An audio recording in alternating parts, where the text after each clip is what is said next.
Hello students, स्वागत है आप सबका इस YouTube चैनल पर। दोस्तों आज हम देखेंगे विद्युत क्षेत्र का एसआई मात्रक क्या होता है। तो देखो ध्यान से, यहाँ पर विद्युत क्षेत्र, इससे पिछले वाले वीडियो में हमने बताया है कि विद्युत क्षेत्र क्या होता है।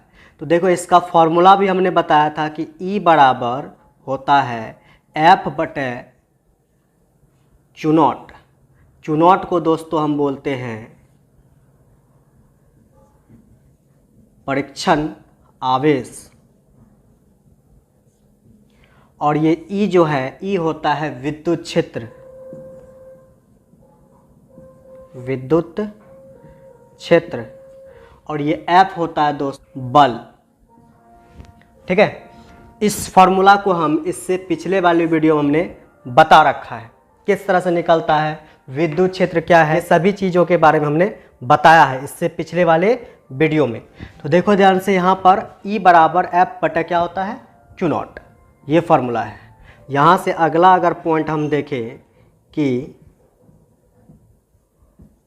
विद्युत क्षेत्र का एसआई मात्रक क्या होता है, कि विद्युत क्षेत्र का एसआई मात्रक क्या होता है। तो देखो ध्यान से, फॉर्मूला से निकल जाएगा। फॉर्मूला है E बराबर F बटे Q0। अब देखो विद्युत क्षेत्र E का एसआई मात्रक, देखो दोस्तों ये बल है, ये बल है। बल का एसआई मात्रक क्या होता है, न्यूटन। बल को हम किस में मापते हैं, न्यूटन में मापते हैं। तो बल का एसआई मात्रक हम लिखेंगे न्यूटन। बल को हम लिख दिए न्यूटन, बल को न्यूटन में मापते हैं, बल को लिख दिए न्यूटन।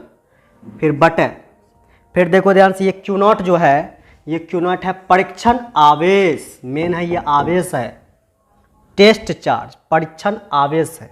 ये Q0 आवेश है। आवेश का ऐसा, आवेश को दोस्तों हम मापते हैं कूलाम में, मतलब कि आवेश का ऐसा मात्रा क्या होता है, कूलाम। तो यहाँ से फाइनली जो है E का, E को बोलते हैं दोस्तों विद्युत क्षेत्र। विद्युत क्षेत्र E का मात्रक आ जाएगा यहाँ से न्यूटन, और इस बटे को हम ऐसे लिखेंगे, इसको पढ़ेंगे न्यूटन पर, यहाँ से लिखेंगे कूलाम।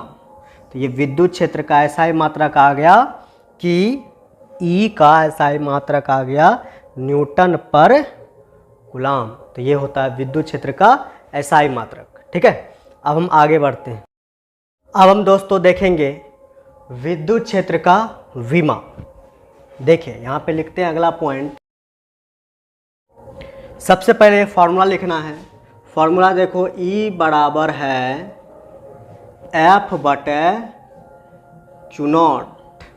ठीक है, ये फॉर्मूला है। अब देखो दोस्तों, हम यहाँ पे रफ में बता रहे हैं, ये जो होता है F को दोस्तों हम बोलते हैं बल। क्या बोलते हैं, F हो गया बल। बल का विमा होता है mLT-2। आपको ये याद कि बल का, किसका, बल F, बल का विमा कितना होता है, ये आपको याद रखना पड़ेगा। ये होता है mLT-2, और यहाँ से जो है ये Q0, ये दोस्तों आवेश है, इसका विमा होता है, ये Q0 जो है आपके पास, Q0 क्या है, आवेश है। कौन सा आवेश है, परीक्षण आवेश, लेकिन आवेश है वो Q0। तो आवेश का विमा होता है एम्पियर इनटू समय। ठीक है, आवेश का विमा होता है एम्पियर इनटू समय। यहाँ से हम लिखेंगे विद्युत क्षेत्र E का विमा। देखो बल का विमा हम तुरंत कितना बताए हैं, बल का विमा, जो बल है, बल का विमा हमने बताया है कितना होता है, mLT-2। तो बल के जगह पे दोस्तों लिख देंगे M, फिर L, फिर लिखेंगे T, फिर क्या -2, तो यहाँ से रख देंगे -2। बल का विमा हो गया mLT-2। फिर क्या, बटे, फिर लगाएंगे हम बटे। ठीक है, अब देखो नीचे में आ गया Q0। क्यू नॉट क्या है दोस्तों? क्यू नॉट जो है वो आवेश है, परीक्षण आवेश है, लेकिन है वो आवेश। तो आवेश का विमा क्या होता है? एम्पियर इंटू समय। तो आवेश का विमा लिखेंगे एम्पियर इंटू समय। ठीक है, तो यहाँ से आ जाएगा ई का विमा, यहाँ देखो m, फिर क्या है l, फिर यहाँ क्या है t-2। अब देखो इसका पावर, देखो a जो है तुम्हारे पास, ये जो a है इसका पावर कुछ नहीं है तो +1 है। a पर पावर कुछ नहीं है तो कितना है? +1। ये जो t है, t पर जो है यहाँ पर कुछ नहीं है तो ये भी किस में है? प्लस में। ये भी a का पावर +1 है, t का भी पावर कितना है? +1 है। नीचे में कुछ नहीं पावर है तो 1 है, और वो 1 किस में है? प्लस में। ठीक है, अब करेंगे दोस्तों क्या, ये दोनों को नीचे से उठा के हम ऊपर ले जाएंगे। जब इसको दोस्तों आप नीचे से उठा के ऊपर ले जाइएगा तो होगा क्या? a का पावर देखो, यहाँ पर a का पावर देखो +1 है। जैसे ही वो ऊपर जाएगा तो a का पावर बन जाएगा -1। उसी तरह से दोस्तों ये जो t है आपके पास, t को जैसे आप नीचे से ऊपर ले जाइएगा तो t का पावर है +1, नीचे से जैसे ऊपर जाएगा तो t का पावर हो जाएगा -1 पावर। नीचे में जो a पर पावर +1 है और t पर पावर +1 है, जब हम इसको नीचे से ऊपर ले जाएंगे तो a का पावर -1 हो जाएगा और t का पावर कितना हो जाएगा? -1 हो जाएगा। अब देखो ध्यान से, यहाँ से अगर हम लिखे E का क्या विमा, तो यहाँ से आ जाएगा m, फिर देखो यहाँ से L को L लिख देंगे। अब देखो T का पावर देखो, यहाँ से देखो -2, यहाँ भी T का पावर देखो -1, तो ये दोनों दोस्तों जुट जाएगा तो T का पावर हो जाएगा -2 -1, तो 2 1 3, मतलब कि -2 और -1 जुटेगा हो जाएगा -3। यहाँ पर जो है तुम्हारे पास एम्पियर का पावर -1 रहेगा।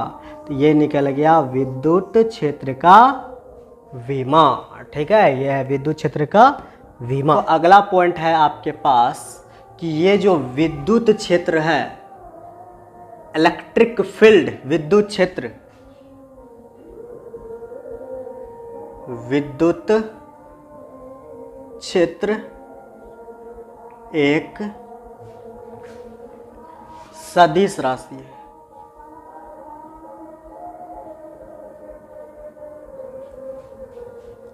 इस बात को कॉपी में लिख लो कि विद्युत क्षेत्र एक सदिश राशि है। सदिश राशि हम किसे कहते हैं? देखो ध्यान से, सदिश राशि, सदिश राशि वो होता है जिसके अंदर क्या हो? परिमाण, और उसके अंदर क्या हो? दिशा हो। ठीक है, जिसके अंदर कुछ मान हो और उसके अंदर क्या हो? दिशा हो। जिसका कुछ मान हो तो परिमाण और दिशा, इसमें ये और ये दोनों है, तो ये कौन सा राशि कहलाएगा? ये कहलाएगा सदिश राशि। अब हम देखेंगे विद्युत क्षेत्र की तीव्रता का ग्राफ। तो आइए हम समझते हैं। देखो इसका ग्राफ खींचने से पहले हम इसका फॉर्मूला लिखेंगे। देखो ध्यान से, ये विद्युत क्षेत्र की तीव्रता EP हमने P बिंदु पे निकाला था, इससे पिछले वाले वीडियो पर क्या होता है? KQ/R²। इसको भी हम उसी वीडियो में बताया है, तो आपको वो वीडियो देखना पड़ेगा, इससे पिछले वाले वीडियो को। ठीक है, तो देखो ध्यान से, यहाँ पर क्या है? EP बराबर क्या है? KQ/R²। अब देखो इसका ग्राफ खींचते हैं। तो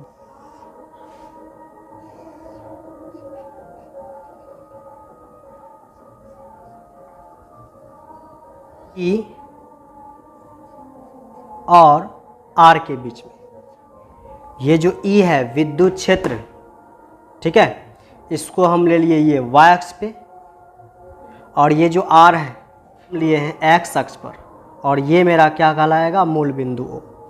अब सुनना ध्यान से, देखो यहाँ पर ये जो E है और ये जो R है, ये ऊपर में है, ये कहाँ है? नीचे में। तो दोनों एक दूसरे के क्या है? उल्टा है। ठीक है, उल्टा संबंध है।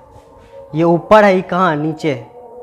जब दोनों में उल्टा संबंध हो तो उसको बोलते हैं हम व्युत्क्रमानुपाती, इनवर्सली प्रोपोर्शनल। ठीक है, उसको हम क्या बोलते हैं? Inversely proportional.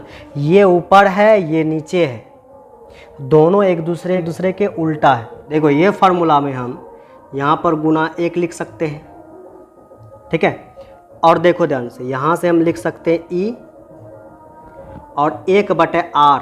एक को जो है किसके साथ ले लेंगे हम? r के साथ। आ जाएगा यहाँ से 1/r²। तो यहाँ पर देखो ये ऊपर में है, कहाँ? नीचे है। तो ये दोनों में कैसा संबंध है? व्युत्क्रमानुपाती का। ई ऊपर है और r कहाँ है? r² कहाँ? नीचे है, मतलब कि r कहाँ है? नीचे है। तो दोनों में कैसा संबंध है? व्युत्क्रमानुपाती का। तो व्युत्क्रमानुपाती का ये मतलब हुआ, अगर r को बढ़ाएंगे तो E का मान, विद्युत क्षेत्र का मान घटेगा। अगर R का मान घटेगा तो E का मान क्या होगा? बढ़ेगा। ठीक है, दोनों एक दूसरे से क्या है? उल्टा है। देखो ध्यान से, R को बढ़ाने पर E घट रहा है, R को घटाने पर E क्या हो रहा है? बढ़ रहा है। दोनों एक दूसरे से क्या है? उल्टा रिलेशन है। उल्टा रिलेशन को हम बोलते हैं दोस्तों व्युत्क्रमानुपाती। आप कॉपी में लिख भी सकते हैं व्युत्क्रमानुपाती, इनवर्सली प्रोपोर्शनल। ठीक है, तो यहाँ देख सकते हैं आप, दोनों में उल्टा रिलेशन है, ये ऊपर ये नीचे। तो दोनों में जो उल्टा रिलेशन है इसको क्या बोलेंगे हम? व्युत्क्रमानुपाती। इसका ग्राफ दोस्तों किस तरह से जाता है? इस तरह से। ई जब घटेगा आर बढ़ेगा। देखो ध्यान से, यहाँ पे देखो ये ई है, ये जो है ये अक्ष जो है वो ई को प्रदर्शित कर रहा है। ये सभी अक्ष जो है वो ई को प्रदर्शित कर रहा है। अगर ई का मान धीरे धीरे देखो घट रहा है तो आर वहीं पर देखो धीरे धीरे क्या हो रहा है? देखो बढ़ रहा है। आर का मान धीरे धीरे क्या हो रहा है? बढ़ रहा है। जैसे जैसे ई को तुम घटाओगे आर देखो क्या हो रहा है? बढ़ रहा है। यहाँ पर देखो ई का वैल्यू ये है तो आर का वैल्यू कितना होगा? इतना सा। ई का वैल्यू ये है, आर का वैल्यू इतना सा है। अब देखो ई का वैल्यू देखो धीरे से क्या हो गया? देखो घट गया, इतना घट गया। ई का वैल्यू अब इतना हो गया। अब आर का वैल्यू देखो पहले से क्या हो गया? देखो बढ़ गया। ठीक है, और भी देखो ई देखो और घटा दो। देखो ई पहले यहाँ पर था, बाद में घट के यहाँ पर हो गया, फिर घट के यहाँ पर हो गया। लेकिन आर को चेक करो, आर देखो पहले से क्या हो गया? बढ़ गया। ई तो घट रहा है, ठीक है, घट रहा है यहाँ पर, लेकिन आर देखो क्या हो रहा है? धीरे धीरे बढ़ रहा है। तो ई के घटने से आर क्या हो रहा है? धीरे धीरे बढ़ रहा है। तो ये ग्राफ इस तरह से जाएगा, क्योंकि हमको यहाँ पर अगर दोनों उल्टा रिलेशन है तो उल्टा रिलेशन में क्या होता है? एक चीज़ घटता है, दूसरा चीज़ क्या होता है? बढ़ता है। क्योंकि दोनों एक दूसरे के क्या है? विपरीत है, उल्टा है। दोनों एक दूसरे के उल्टा है, इसलिए ग्राफ इस तरह से जाएगा। क्योंकि एक चीज़ को हमको घटाते हुए दिखाना है, एक चीज़ को हमको बढ़ाते हुए दिखाना है। क्योंकि ये ई ऊपर है और आर कहाँ है? नीचे है, इसलिए ग्राफ इस तरह से जाएगा। आप लिख सकते हैं ग्राफ। अब हम दोस्तों अगले पॉइंट के बारे में समझेंगे। तो देखो ध्यान से, यहाँ पर क्या लिखा है कि विद्युत क्षेत्र ई धनात्मक आवेश प्लस Q से दूर होती है। देखो इसका क्या मतलब है? यहाँ पर हम लेते हैं धनात्मक आवेश प्लस Q, धनात्मक आवेश प्लस Q को हम यहाँ पे लिया है। ये जो विद्युत क्षेत्र है E, इसकी दिशा धनात्मक आवेश प्लस Q से क्या होती है? दूर। मतलब कि E की दिशा जो होगी वो होगी E की दिशा प्लस से दूर। धनात्मक आवेश प्लस Q से विद्युत क्षेत्र E की दिशा क्या होती है? दूर होती है। ठीक है, अब हम अगला पॉइंट के बारे में समझते हैं। अगर हम क्या करें, ऋण आवेश ले लें माइनस Q, तो ये विद्युत क्षेत्र की दिशा E जो होती है -Q की ओर होती है। ठीक है, ये जो विद्युत क्षेत्र है E, इसकी दिशा ऋणात्मक आवेश की ओर होती है, -Q की ओर होगी। पॉइंट को हम फिर से समझते हैं। ये जो धनात्मक आवेश है प्लस Q, विद्युत क्षेत्र की दिशा इससे दूर होगी, प्लस से दूर होती है विद्युत क्षेत्र की दिशा। ठीक है, वहीं पर माइनस आवेश के करीब होगी विद्युत क्षेत्र E की दिशा। देख सकते हैं आप इस तरह से, दो विद्युत क्षेत्र ये मान लो E1 है, एक और विद्युत क्षेत्र ये मान लो E2 है, ये मान लो E1 है और ये क्या है E2 है। दोनों का दिशा देखो सेम है। जब दोनों का दिशा सेम हो, डायरेक्शन सेम हो, दोनों का दिशा अगर सेम हो तो नेट विद्युत क्षेत्र, नेट मतलब कि कुल इसको हम नेट बोलते हैं, या नेट विद्युत क्षेत्र का मान कैसे निकालेंगे देखिए ध्यान से। चूंकि दोनों विद्युत क्षेत्र की दिशा सेम है इसीलिए हम कुल या नेट विद्युत क्षेत्र दोनों को जोड़ देंगे। दोनों का दिशा सेम है इसलिए दोनों जुट जाएगा, तो यहाँ पे आ जाएगा E1 प्लस E2, ये इस तरह से निकलेगा। यहाँ पर इस पॉइंट के बारे में हम लिख सकते हैं कि जब दो विद्युत क्षेत्र की दिशा क्या हो, समान हो, तब जाके नेट या कुल विद्युत क्षेत्र किस तरह से निकलेगा, E1 और E2 को क्या कर देंगे, हम जोड़ देंगे तो कुल आ जाएगा विद्युत क्षेत्र। अब देखो दोस्तों यहाँ पर हम लिखते हैं कि जब